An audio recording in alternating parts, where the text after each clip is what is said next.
And the Supreme Court's other decision today on the Trump-era Remain in Mexico policy is a surprise win for the Biden administration, but it comes with complicated political implications.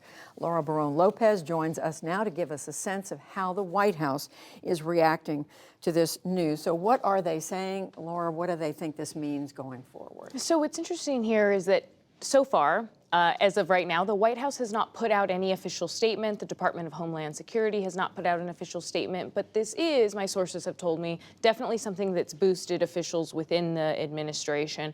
And it is a clear victory for the White House. It allows them to do away with the Trump-era policy of Remain in Mexico, which President Biden himself called criminal in the past, and Alejandro Mayorkas, the Homeland Security Secretary, in the past also said that it caused unjustifiable human costs. So it's a win for the administration. So what we have seen is that about 70,000 migrants have been held in Mexico since this policy started. How does the administration plan to deal with that?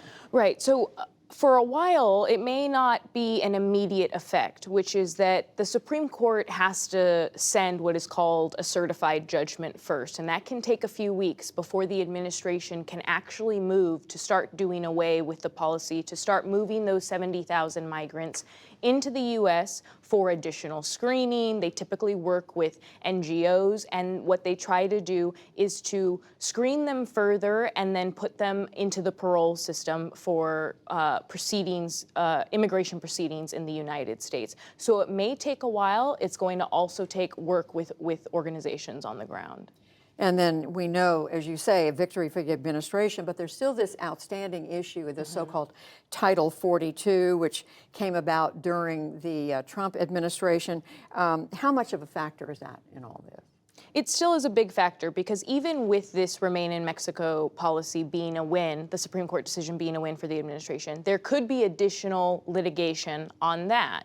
The administration has tried multiple times to do away with this policy, and the second attempt could come under lawsuits from Texas itself. Now, Title 42 is still out there. It is something that the administration has been forced to keep in place, and as we know, what that does is it allows the government to immediately expel asylum seekers without any kind of asylum process or them to claim asylum. And there's roughly 1 million that have been expelled under the Biden administration immediately when they're encountered at the border.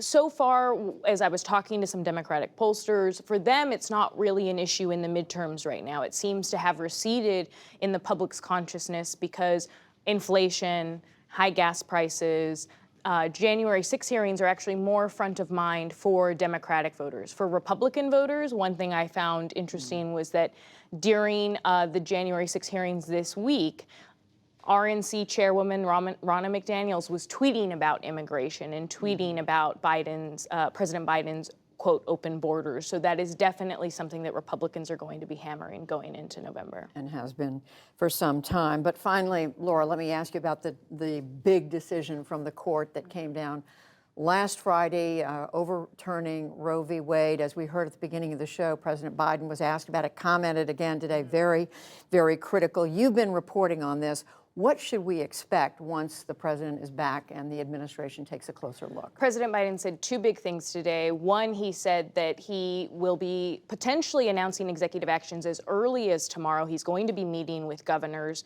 The second thing was that he said that he was open to a big change in the Senate. Here's what he said. I believe we have to codify Roe v. Wade in the law, and the way to do that is to make sure the Congress votes to do that. And if the filibuster gets in the way, it's like voting rights. It should be, we provide an exception for this, require an exception to the filibuster for this action. So he thinks that the Senate should essentially change the filibuster, but the reality is that the votes aren't there right now. And so, again, the administration, President Biden, is saying that this all comes down to whether or not he is able to get additional Democrats into the Senate to see this realized. Pointing to November elections again. Again. Laura Barón-López, thanks so much. Thank you. Appreciate it.